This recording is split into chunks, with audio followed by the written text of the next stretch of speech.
All right, music fans, welcome back. Harmless Dave here, talking about real music and trying to do it in real time for a handful, literal handful of real people out there, just like you and just like me. Another day where 80,000 subs and 1,400 views.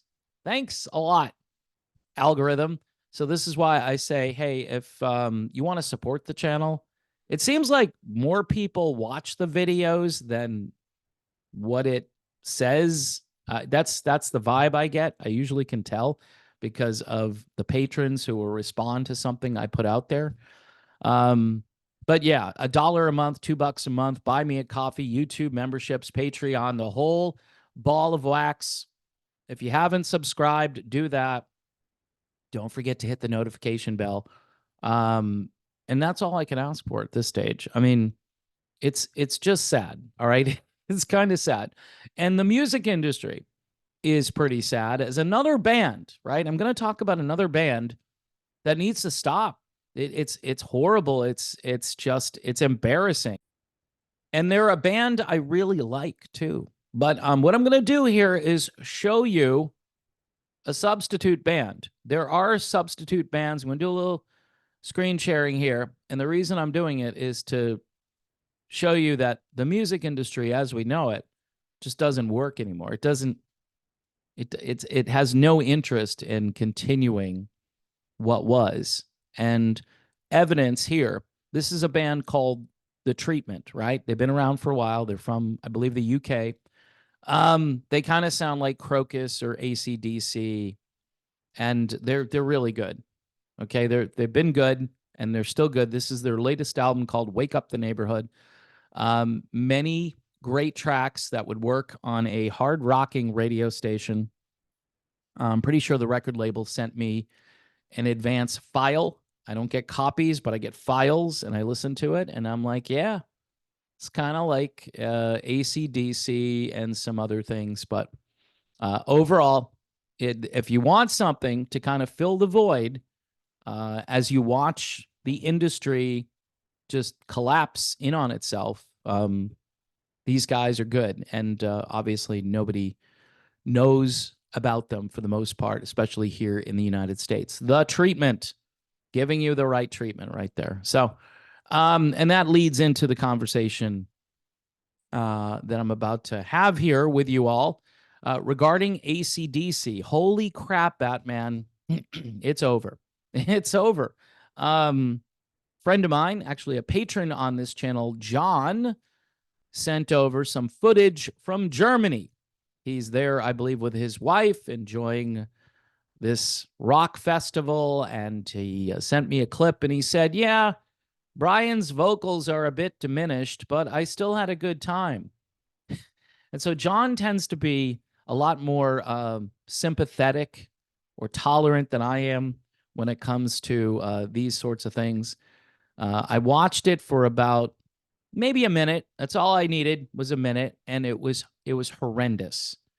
Brian Johnson had figured out how to sing in kind of this falsetto-y voice rather than trying to sort of conjure up the voice of 1980, which obviously you can, I don't know. It's just, it's age, it's all these things, but how do you sing like that forever?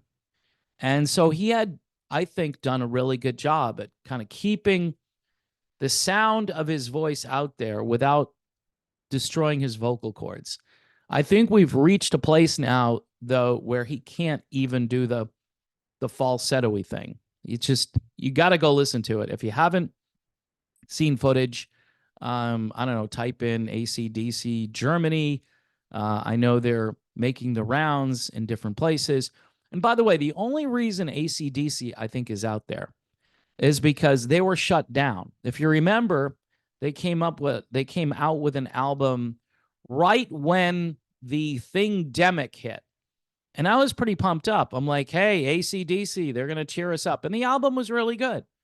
At that point, at least in the studio, you couldn't sense that Brian had lost it, right? It sounded good. They had done a string of albums probably dating back to like 2010 that were really good.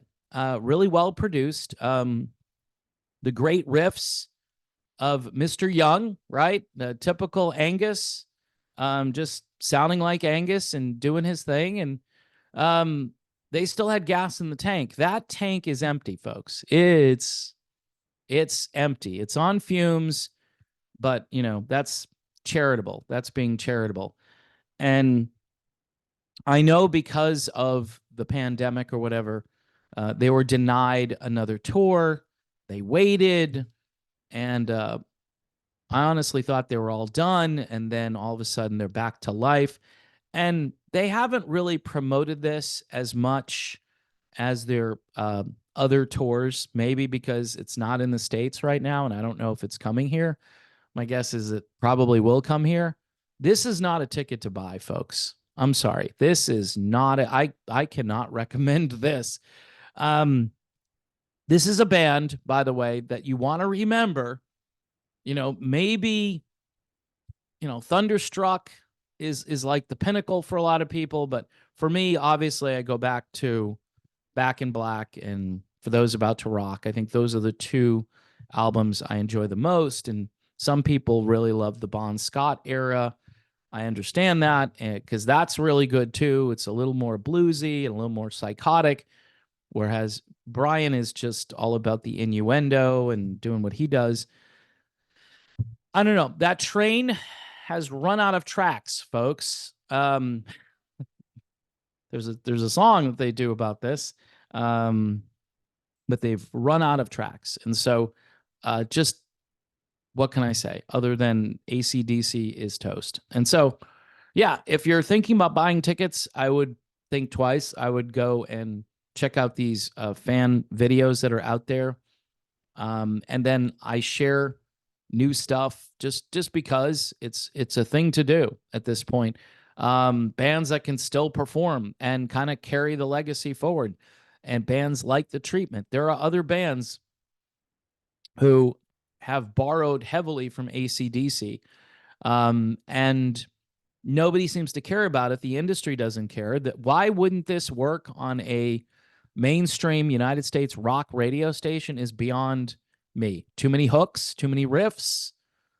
I don't know. I mean, when ACDC drops an album, right, they still get some rock radio airplay. They do.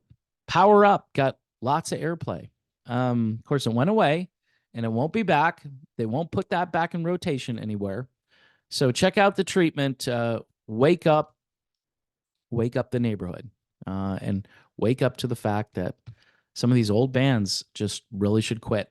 All right, folks, that's my video on the topic.